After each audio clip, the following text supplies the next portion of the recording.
Le quart d'heure lyonnais, toute l'actualité chaque matin. Parce que Lyon demain se dessine aujourd'hui, voici l'essentiel de l'actualité en ce vendredi. Nous sommes le 28 mai, le Parlement a donné son feu vert au projet de loi encadrant la sortie progressive de l'état d'urgence sanitaire. Bruno Le Maire a indiqué que les soldes devraient se tenir à partir du 30 juin. Jean Castex a lui présenté à Bourg-Saint-Maurice son plan pour diversifier le tourisme de montagne. La pression continue de baisser dans les hôpitaux en ce qui concerne l'épidémie de Covid-19. À Lyon, la cellule anti-rodéo va être lancée d'ici le mois de juin. Plus de tolérance sur les trottoirs pour le stationnement des motos. La campagne des régionales avec des affiches électorales de Najat Vallaud-Belkacem, marquées de tags racistes. L'adieu aux armes de Philippe Loyacono, le gouverneur militaire de Lyon. Le nom de son successeur n'est pas encore connu. Dans cette édition, nous découvrirons également une exposition consacrée aux Flandrins, artistes et frères, et lyonnais. Leurs œuvres sont exposées jusqu'au 5 septembre au Musée des Beaux-Arts. Et puis Christophe Galtier ne succédera pas à Rudy Garcia au poste d'entraîneur de l'Olympique lyonnais. Lyon demain,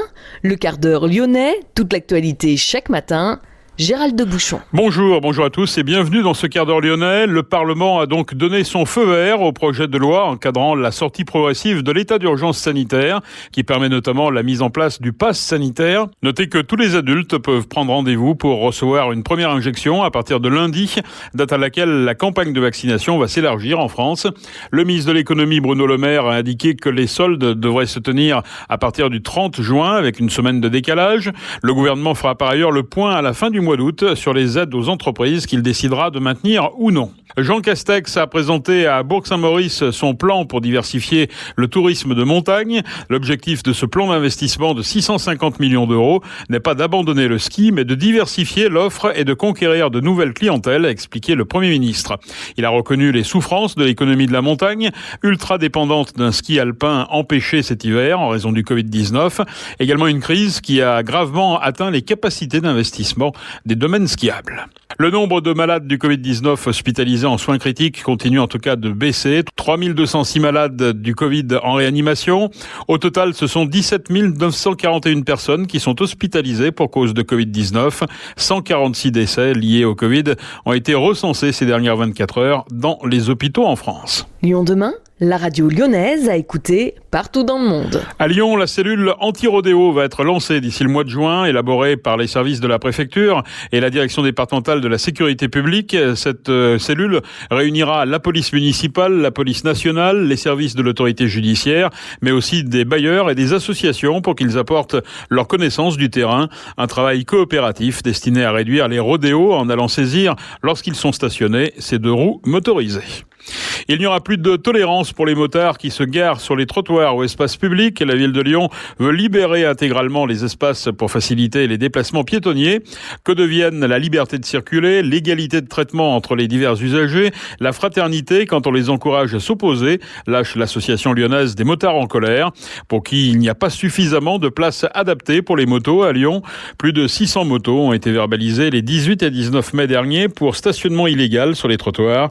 Selon Valentin Lundenstrass, qui est l'adjoint à la mobilité, les agents de surveillance de la voie publique, les fameux ASVP, feront toujours preuve de discernement sur des trottoirs ou places très larges. Si le deux roues est stationné discrètement d'un côté, il y aura toujours tolérance. La municipalité évoque aussi la création de 300 places réservées à la moto depuis le début du mandat.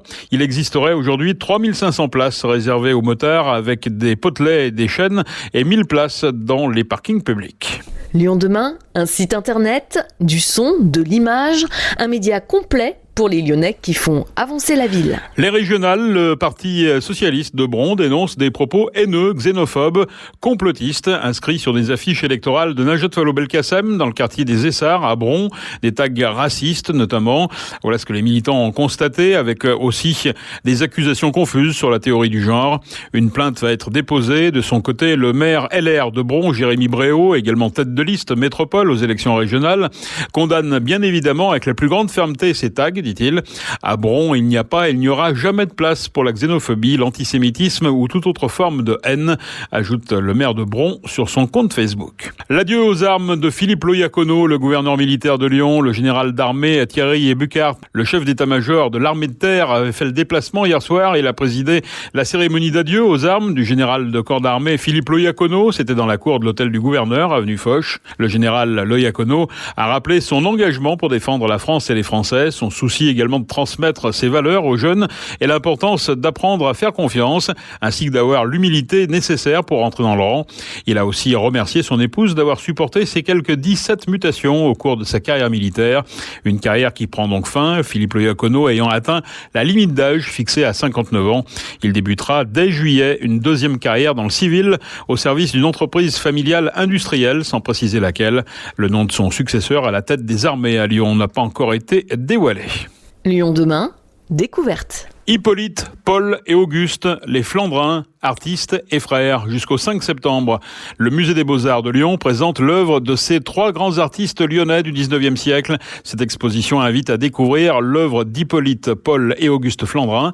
Les explications de Gaël Bossier. Hippolyte, Auguste et Paul comptent parmi les artistes les plus importants de la scène lyonnaise du 19e siècle. Le musée possède près de 200 œuvres. Il était temps de les montrer généreusement et de les accompagner d'éléments inédits tels que des photographies, des aquarelles ou encore des dessins. On écoute Stéphane Pacou, conservateur en chef, chargé des collections de peintures et de sculptures du 19e siècle. Pour nous, il était important de les mettre en lumière, de présenter leur travail dans cette exposition. Ce projet est issu de la rencontre avec Elena. Elle travaille depuis très longtemps sur la famille Flandrin. Nous avons nous-mêmes travaillé pendant 6 ans sur ce projet d'exposition que nous avons imaginé peut-être d'une façon moins classique, dans le sens où en fait ce n'est pas une présentation chronologique que nous allons vous inviter à découvrir, mais nous avons abordé le travail des